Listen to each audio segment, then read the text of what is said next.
Hello students, welcome back. This is Manish Pawar and you are watching CBL. कैसे हैं आप लोग? सब परफेक्ट ना? All good? First class.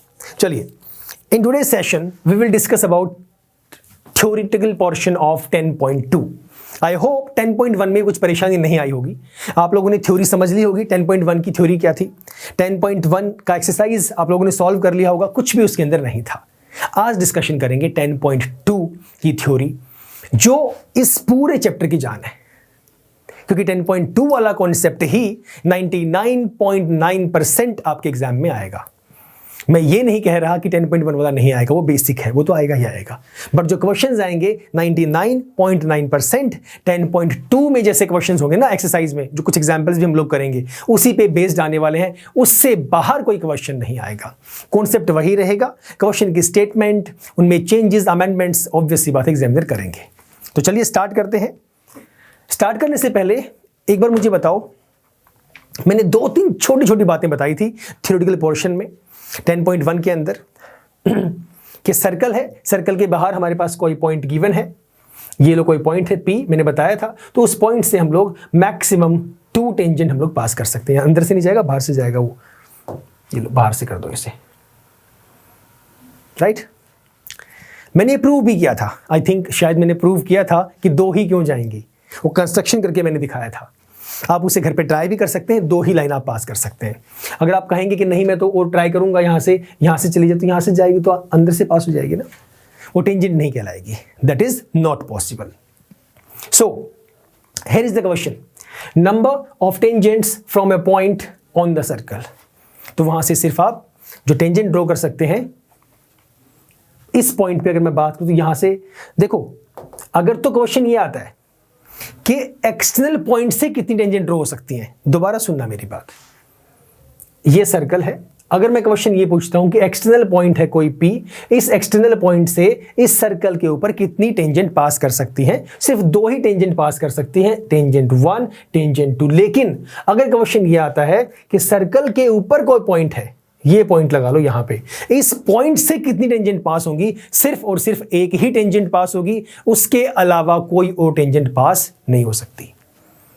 मैं रिपीट कर देता हूं, सर्कल के ऊपर जो कोई पॉइंट है तो वहां से तो एक ही टेंजेंट पास करेगी, लेकिन सर्कल के बाहर कोई पॉइंट है तो वहां से सर्कल पे 2 टेंजेंट जा सकती हैं at 2 different points, at 2 distinct points. Different ही होंगे. अगर एक ही होगा तो फिर ये वाली स्टेटमेंट गलत हो जाएगी, क्योंकि एक ही पॉइंट से पास करनी चाहिए. अब आप ये कहेंगे कि सर आपने ये कहा कि इससे एक ही टेंजेंट पास हो सकती है. ऐसा नहीं हो सकता, हम इस बात से एग्री नहीं करते. ये लाइन पास हो रही है, ठीक है, मैंने मान ली आपकी बात. दूसरी कोई टेंजेंट पास करना इस पॉइंट से, इस पॉइंट से कोई और टेंजेंट पास करके दिखाओ मुझे. ये आपने ड्रॉ करवाया, आप कहते हैं कि चलो हम थोड़ा सा साइड से ड्रॉ कर लेते हैं, यहां से करते हैं, तो यहां से पास करोगे तो अंदर से जाने के चांसेस हैं, जाएगी, बल्कि कोई सवाल ही पैदा नहीं है. सिर्फ और सिर्फ एक ही करेंगे. अगर मान लो सर्कल ये ऐसे ना होता, सर्कल ये होता है ऐसे, और यहां पे आपका वो पॉइंट होता जहां से आप बात कर रहे हैं, तो आपकी यहां से भी एक ही टेंजेंट जाती, जैसे कि ये वाली स्ट्रेट वाली, सिर्फ इसके अलावा कोई नहीं जा पाती. आप यहां से कोशिश करते तो यहां से पास करेगी तो अंदर से जाएगी, यहां से कोशिश करेंगे तो भी इस पॉइंट को टच करती हुई सिर्फ और सिर्फ एक ही टेंजेंट आप पास करेंगे. राइट, इसके अलावा अब कई बार ऐसा होता है कि बीइंग ए स्टूडेंट हमारे माइंड में बहुत सारे क्वेश्चंस होते हैं. तो टेंजेंट, फिलहाल इसकी आज की टॉपिक की बात कर रहा हूं, कोई भी डाउट अगर मन में हो, डाउट सेशन में पूछिएगा कि हम यहाँ पे कोई और भी टेंजेंट ड्रॉ कर सकते हैं. आपके माइंड में क्वेश्चंस आएंगे कि यहाँ से ऐसे नहीं, हम ऐसे स्ट्रेट भी कर सकते हैं या परपेंडिकुलर कर सकते हैं, वो भी तो पास करेगी. ऐसे कुछ भी अगर सवाल मन में है तो you are totally free to ask, feel free to ask all the questions. ठीक है, तो यहाँ पे था number of tangents from a point on a circle. So from a point on a circle, अगर मैं बाहर से बात करूंगा तो मैं सिर्फ और सिर्फ 2 ही टेंजेंट जा पाएंगी. अगर पॉइंट सर्कल पे है तो वहां से एक ही टेंजेंट आपकी पास होगी, उसके अलावा टेंजेंट्स पास नहीं होंगी. Right, here it is. There is no tangent to a circle passing through a point lying inside the circle. क्या मतलब है, ये आपके पास हो गया सर्कल. अगर आपका वो पॉइंट लाई करता है सर्कल के अंदर, मान लो यहाँ पे कोई पॉइंट है O, ये आपका सेंटर है P, यहाँ पे कोई भी पॉइंट है, यहाँ से अगर आप पास करेंगे ऐसे तो टेंजेंट कहलाएगी ही नहीं.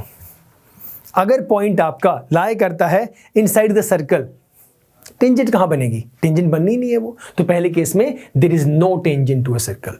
There is one and only one tangent to a circle passing through the point lying on the circle. Circle के ऊपर है, ये मेरे पास पॉइंट है, तो यहां से आप सिर्फ एक ही टेंजेंट पास करा सकते हैं। There are exactly two tangents, दो ही टेंजेंट पास कर सकते हैं to a circle through a point lying outside the circle. अगर पॉइंट प्रेजेंट है सर्कल के बाहर, यहां पे कोई पॉइंट है, तो इस पॉइंट से आप दो कर सकते हैं, एक ये वाली और एक ये वाली। तीनों ही केसेस मैं बता चुका हूं, वही चीज यहां पे आ गई। समझ गए? 3 पॉइंट, बहुत आसान। Maximum 2 tangents, right? ऑब्जेक्टिव में भी ये क्वेश्चन कई बार आ जाता है। चलें आगे, आसान सी कहानी। Let us start. The lengths of tangents drawn, हाँ, ये बताना मैं भूल गया। अब इसे वेरीफाई कर देता हूं एक बार, थ्योरम के अकॉर्डिंग भी वेरीफाई करेंगे। ये मैं आपको बताना भूल गया। वो क्या था? वो ये है कि अगर आपके पास कोई सर्कल है जिसका सेंटर मान लेते हैं कुछ भी, for example A, and you have a point for example P, and you have drawn 2 tangents to this circle, जो कि for example this is point Q and this is your point R। तो हमेशा हर case में या आपकी जो PQ की value होगी वो PR के इक्वल होगी always. PQ is equal to PR। ये थ्योरम है, ये याद रखना है। प्रूव भी करूंगा, कैसे, क्यों, साबित करके दिखाओ। So the length of tangents, length of tangent drawn from an external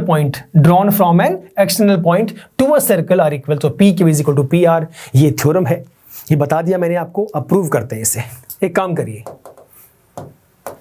इसे यहां ड्रॉ करो, right? Suppose this is point P outside the circle, this is my center O, this is tangent 1, say this is Q, this is another tangent, say this is point R, right? We need to prove, जो given है वो लिख देंगे, given तो इसमें यही कि भी tangents हमारे पास है। to prove के अंदर आप लोग क्या लिखेंगे कि PQ is equal to PR, ये आपको प्रूव करना है। PQ is equal to PR। Point number 2, आपको कंस्ट्रक्शन करनी पड़ेगी। कंस्ट्रक्शन में क्या करेंगे? पहला पॉइंट तो ये, आप O से इस पॉइंट को ज्वाइन करेंगे, जो आपका टेंजेंट जहां पे बन रही है जिस पॉइंट पे, O से R और O से Q।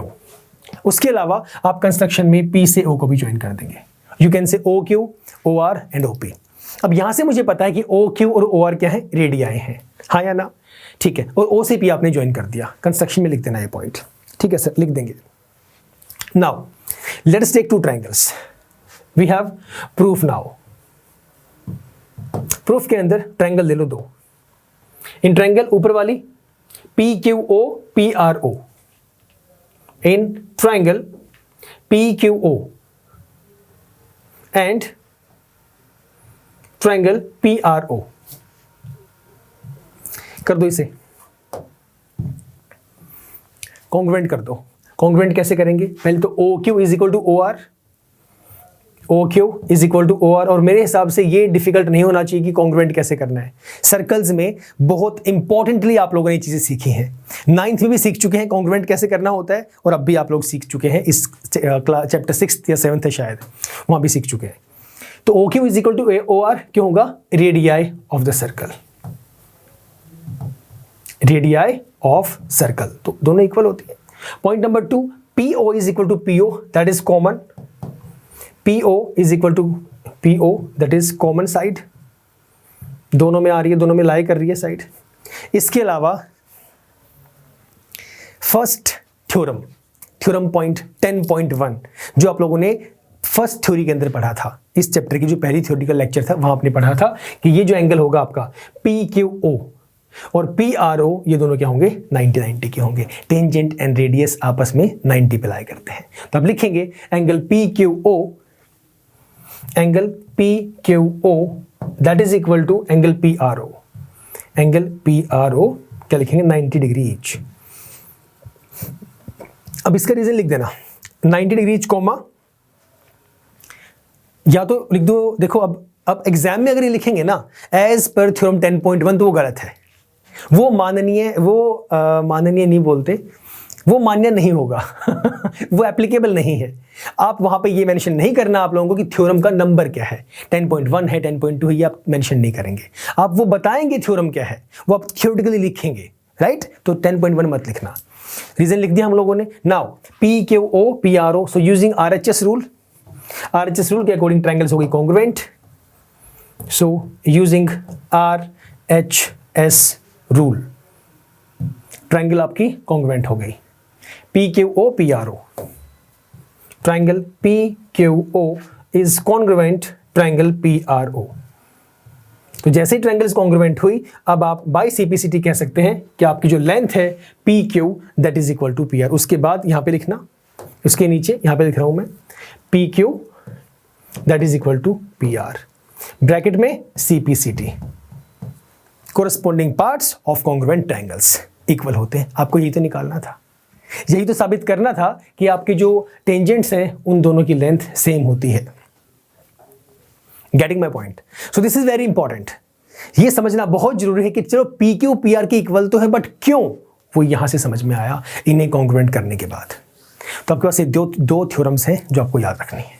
चलें आगे, आइए let us move forward. Now we have example number 1. इस तरह से क्वेश्चंस आपके पास एग्जाम में आएंगे और आपकी 10.2 एक्सरसाइज के अंदर भी आएंगे, जहां पे मोस्टली क्वेश्चंस में आपको वेरीफाई करनी होंगी चीजें, प्रूव करनी होंगी, शो करनी होंगी. First question, prove that in to concentric circles. Concentric circles कौन से होते हैं? कॉन्सेंट्रिक सर्कल्स वो होते हैं जिन सर्कल्स का एक ही सेंटर हो, right? Circles with common centre is known as concentric circles, right? जैसे कि ये एक सर्कल हो गया ये वाला, एक सर्कल हो गया ये वाला, और दोनों का सेंटर है same. This is the centre, right?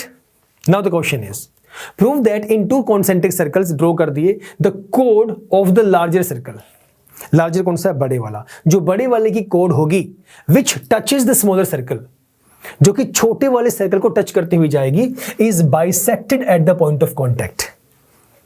वो जिस पॉइंट ऑफ कॉन्टैक्ट पे टच करेगी वो बाइसेक्ट हो जाएगी. क्या मतलब है? ये है बड़े वाला सर्कल, इसके लिए जो कोड मैंने ड्रॉ की वो हो गई कोड, ये हो गई कोड.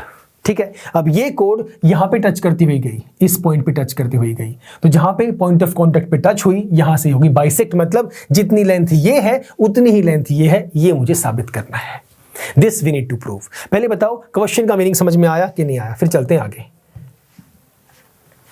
नेम कर लो इसे. फॉर एग्जाम्पल इफ आई से दिस इज O, ये आपकी AB जो है वो कोड है for larger circle, but this AB is working as a, बोलो बोलो, ये AB स्मॉलर सर्कल के लिए किस तरह काम कर रही है? As a tangent, isn't it? AB working as a code for larger circle and this AB is working as a tangent for smaller circle, right? And we need to prove A. इसे नाम दे दो, P दे दो इसे. हमें prove करना है कि आपकी AP की वैल्यू AQ के इक्वल है, PB के इक्वल है, सॉरी, AP की वैल्यू PB के इक्वल है. ये प्रूव करना है. जो गिवन होगा लिख दीजिएगा. टू प्रूव में आपको लिखना है to prove. What is that? AP is equal to PB. AP is equal to PB. Let's do construction. Construction में एक काम करिए, आप कर दीजिए ज्वाइन. आप O से P को ज्वाइन कर दो, O से P को कर दो ज्वाइन. Join OP. सोचो और मुझे बताओ कैसे कर सकते हो. थोड़ा सोच के बताओ कैसे साबित कर दोगे ये चीज कि AP is equal to PB. Take few seconds, think about it. आपको पता है, थोड़ा सा बस मैं हल्का सा कुछ एक एक्सप्लेनेशन बस देनी है उसकी, आप समझ जाएंगे तभी. आपको ये पता है ना कि AB is a tangent, in that situation OP जो है वो परपेंडिकुलर हो जाएगा.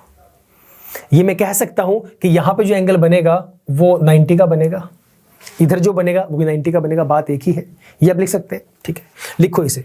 मतलब ये हुआ, आई कैन से OP, ये प्रूफ कर रहा हूं यहां पर, थ्योरेटिकल लिख देना जो मैं बताया अभी थ्योरी कि भाई ये एक टेंजेंट है और ये OP जो आपका रेडियस है, और एज पर थ्योरम 10.1 क्या है ये लिखना. तो जो OP है वो परपेंडिकुलर हो गया AB के ऊपर. लिखेंगे वो, लिखने के बाद ये लिखना है OP is perpendicular to AB.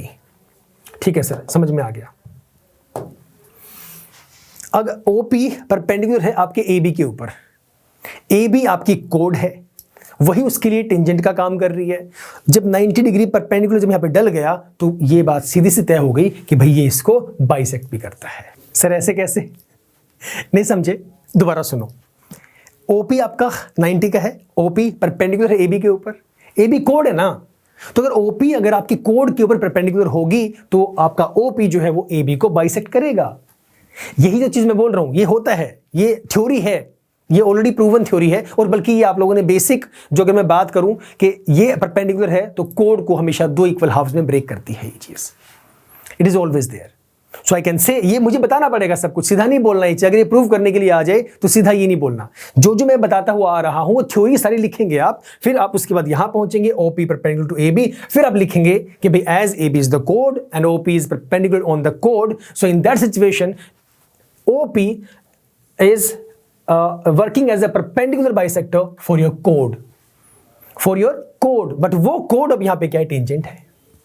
समझ रहे मेरा पॉइंट? तो उस पॉइंट में सीधा से लिख दूंगा OP is perpendicular to OB where AB is the कोड। सो कोड है तो मैं लिख सकता हूं AP is equal to PB। Mathematical में इतना ही लिखना है, बाकी जो मैंने बताया वो आप थ्योरी में लिखेंगे। Right, OP is bisector of the कोड AB, so we can write AP is equal to PB। ये मुझे प्रूव करना था, आसान सा है, कुछ इसके अंदर नहीं है अगर ये क्वेश्चन आता है तो। डन। तो फिलहाल इतना ही सर, मिलेंगे नेक्स्ट क्लास में, इससे आगे हम लोग स्टार्ट करेंगे। Right, till the time stay safe, stay healthy and yes keep smiling. Bye bye, take care.